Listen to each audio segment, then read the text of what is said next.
What can we do? What are the steps of the pathways to really get into a space where it's not controlling us anymore? Well, I think that Bruce has explained it so beautifully in terms of the alternative to the subconscious being the conscious. And this is the reason that regardless of what path of meditation you go into, regardless of what stream of spirituality you go into, there are some really fundamental aspects, which are mindfulness and presence and awareness. And so, for example, if I said, okay, on the count of 3, we're all gonna get really angry. You've got, I'm gonna count to 3, and in 30 seconds, not acting it out, but inside, not the acting of anger, but you've got 30 seconds to actually feel full of rage. Okay, 1, 2, 3, go. So what most of us notice is it's really hard. And the reason that it's really hard, even though every one of us has something to be angry at, may even be something from today or yesterday. Of course, we have things from decades ago that we're still hanging on to, but we even have recent things. And yet, interestingly, we almost cannot become consciously angry. And the reason is that rage, that fury, I can become consciously disapproving. I can become consciously aware that what someone or a government or an organization is doing is wrong. That's different than rage. That's different than the stuff that leads us to say things or do things that later on we go, oh my God, what did I do? That's the stuff that ends up ruining our lives, our relationships, our health. It's the stuff that leads so many of us into alcohol, drugs, chocolate cake after chocolate cake, whatever our drug of choice may be, because there's this experience inside and we don't know what to do with it. But that experience comes only when we are not conscious. And that's why you cannot consciously become full of rage.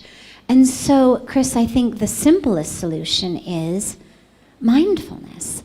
And if you look at the meditative traditions of the world, you'll realize the emphasis that they place on it in terms of just little things like, take 30 minutes, eat this raisin.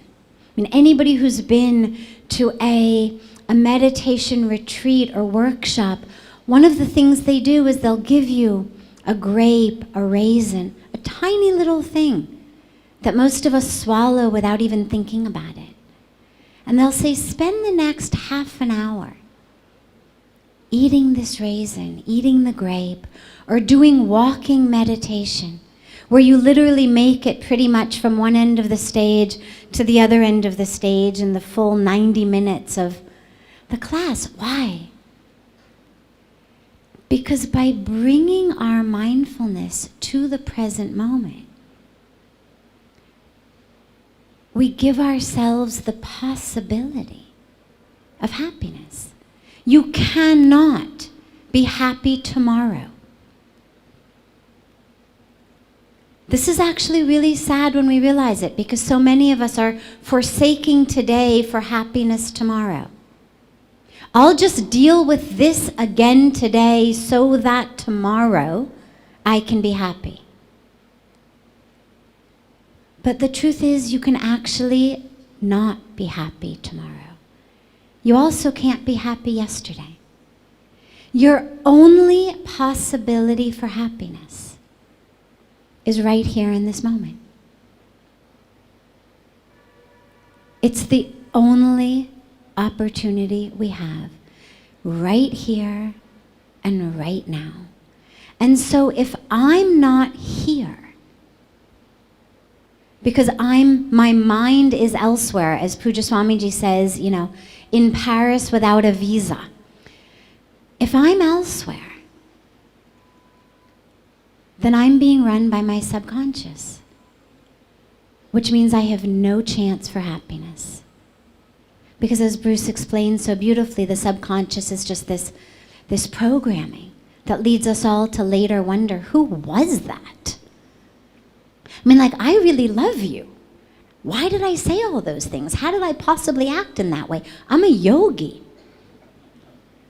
Right? I mean, who was that who took over my body and shouted or cried or drank or smoked or did whatever I did that's not in line with how I consciously identify?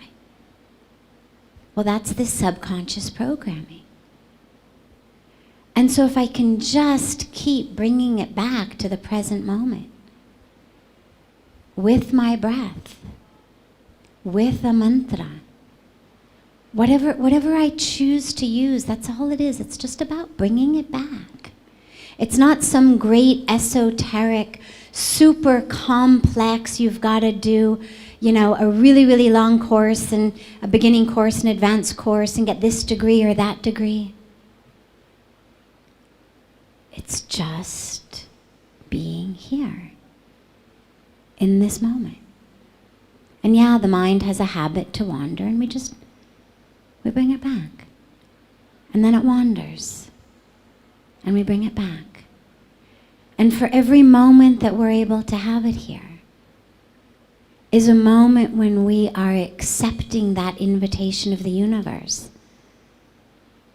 to be in joy. It's a moment in which we are opening ourselves to the truth of who we are, the source of who we are, which is that source of joy. When we look at our lives, and I tell you that 95% of your life is coming from the subconscious program, it's new on a scientific awareness of how this mechanism works. But what's interesting is for 400 years, the knowledge that you could program somebody and control their lives has been available. It was the Jesuits who 400 years ago said, give me a child until it's 7 and I will show you the man. Most people didn't understand what they were saying, and what it is the first 7 years, which we now know biologically and scientifically is the program period. They knew that 400 years ago, and they said, if I can get that program in the first 7 years, that program will determine the life of that individual. I'll show you the man because they will represent the program. Now, the really important part is, since every one of us has been programmed, the big issue is, so what were those programs? Because if I ask you, so what program did you get when you were 1 year old? I have no idea. I wasn't really there. In fact, you were actually being programmed even before you were born, the last trimester of pregnancy. You were being programmed. And I go, well, this is really a critical issue, because the first thing I'm telling you is your life is 95% programmed, and most of that is really disempowering. And of course, the first thing I would think is, then what are those programs so I could deal with them? So I want to make something very easy for you so you don't have to go and review your whole life and try to figure out what the programs are. Save you a lot of time. The fact is this: you are playing the program 95% of the day, meaning your life is a printout of your program. So you don't have to go back in time to review. That would just actually irritate the system more, because every time you review those things that unsettled you when you were younger, it just reinforces that same pain that you had earlier. So going back and finding out who did what to who is more than just a waste of time. It actually will set you back. As a matter of fact, there's an old phrase that people have heard, and it says, don't kill the messenger over the message. What that means is this: don't go back and blame all the people that did this and that and that and that. That's irrelevant. Who they are is irrelevant. What's relevant is, what program did you walk away with? Not who did the event, but what you learned. So now I said, okay, I've been programmed and I have no idea what the program is. I said, then look at your life and here's the simple resolution. Everything in your life that you like and it comes to you is because you have a program to support that. That's wonderful. That means that's great. It's going to come to you because that program is bringing it to you. But in contrast, this is the one that's important. Anything you work hard to accomplish, anything you struggle over to make it happen, anything you put a lot of effort in, I want this, I'm going to work like crazy, I'm going to get this. My first question is, why are you working so hard? And the answer is very simple. Anything you're struggling to try to accomplish, whether it's health or love, relationships, whatever it is, if you're struggling, it represents a simple fact. Your subconscious programming doesn't support that conclusion. So the fact is, what are my programs? Look at your struggle. And wherever you're struggling, the struggle is not because the universe won't provide for you. The struggle is an internal job. The struggle is you're trying to overcome previous programming that prevents you to go to that destination. So the wonderful part about this understanding is you don't have to review your life. You can look right now. At this one moment, just look in your head and say, what are the things that I keep trying to get and they seem to be elusive? I can't get them. They're always out of reach. I say, the universe is not holding back.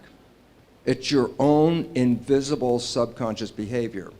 And once you understand where the issues are and you start to really focus on the point that it's not the universe that's providing the trouble, it's myself, you have the first inclination, the first idea, the first understanding of how to change your life, because now you know exactly what issue is confronting you. And again, if you understand it's an internal issue, then you, and this is the most important part, otherwise this would be the worst seminar you ever heard. The most important part is this: you can change the programming. You can rewrite your subconscious programs. And why is that relevant?